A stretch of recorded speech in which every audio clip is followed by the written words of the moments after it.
সোনামুখীর দামোদর নদী থেকে দ্বিতীয় বিশ্বযুদ্ধের সময় ব্যবহৃত উদ্ধার হওয়া 3টি মর্টার সেল নিষ্ক্রিয় করা হলো। বাঁকুড়া জেলার সোনামুখী ব্লকের অন্তর্গত ডিহিপাড়া গ্রাম পঞ্চায়েতের রাঙ্গামাটি ফেরিঘাট সংলগ্ন দামোদর নদী থেকে গত সোমবার দ্বিতীয় বিশ্বযুদ্ধের সময় ব্যবহৃত 3টি মর্টার সেল উদ্ধার হয়েছিল। এই ঘটনাকে কেন্দ্র করে এলাকায় সাধারণ মানুষদের মধ্যে সাময়িক চাঞ্চল্য তৈরি হয়। খবর পেয়ে তড়িঘড়ি ঘটনাস্থলে পৌঁছেছিল সোনামুখী থানার আইসি সহ সোনামুখী পুলিশ প্রশাসন। দুর্ঘটনা এড়াতে পুলিশ প্রশাসনের পক্ষ থেকে মর্টার সেলগুলোকে ব্যারিকেড করে ঘিরে রাখা হয়েছিল। বুধবার উদ্ধার হওয়া সেই 3টি মর্টার সেল নিষ্ক্রিয় করা হলো। নিষ্ক্রিয় করার মুহূর্তের সেই এক্সক্লুসিভ ছবি ধরা পড়ল কেটিভি বাংলার ক্যামেরায়।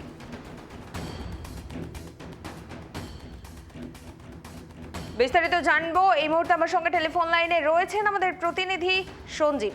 সঞ্জীব, দামোদর নদী থেকে যে মর্টার সেলগুলো উদ্ধার হয়েছিল সেগুলো নিষ্ক্রিয় করা হলো, কি জানা যাচ্ছে?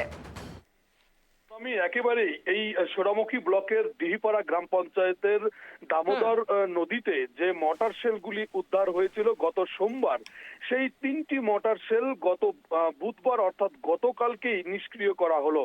দেখো, এই ঘটনাকে কেন্দ্র করে গত সোমবার এলাকায় সাধারণ মানুষদের মধ্যে সাময়িক চাঞ্চল্য তৈরি হয়েছিল এবং এই মর্টার সেলগুলি যখনই উদ্ধার হয় তৎক্ষণাৎ খবর পেয়ে ঘটনাস্থলে পৌঁছায় সোনামুখী থানার আইসি সহ অন্যান্য প্রশাসনিক আধিকারিকরা এবং তারা ঘটনাস্থলে পৌঁছে দুর্ঘটনা এড়ানোর জন্য কিন্তু ওই 3টি মর্টার সেল উদ্ধার হয়েছিল সেই 3টি মর্টার সেলকে ঘিরে রেখেছিল যাতে করে সাধারণ মানুষ মর্টার সেলগুলির কাছে পৌঁছে যেতে না পারে।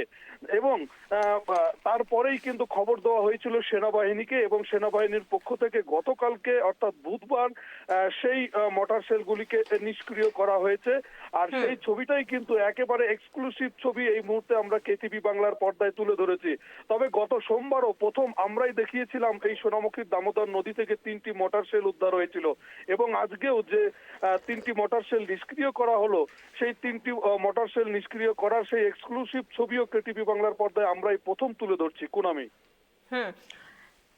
সঞ্জীব, ওই এলাকায় দামোদর নদীতে ভবিষ্যতে আরো কোনো মর্টার সেল বা এই ধরনের বিস্ফোরক থাকার সম্ভাবনা রয়েছে কি এখনো?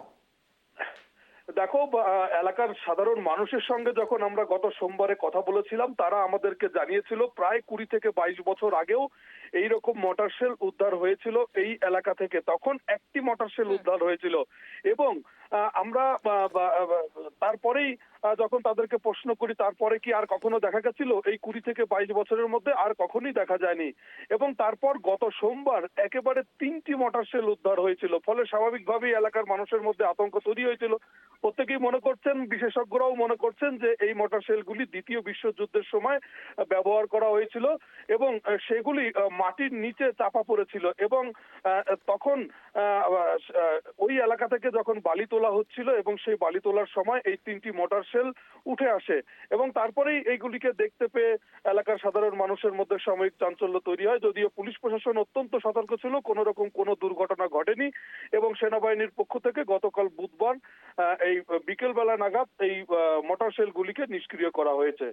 কোরামে। বেশ, ধন্যবাদ সঞ্জীব।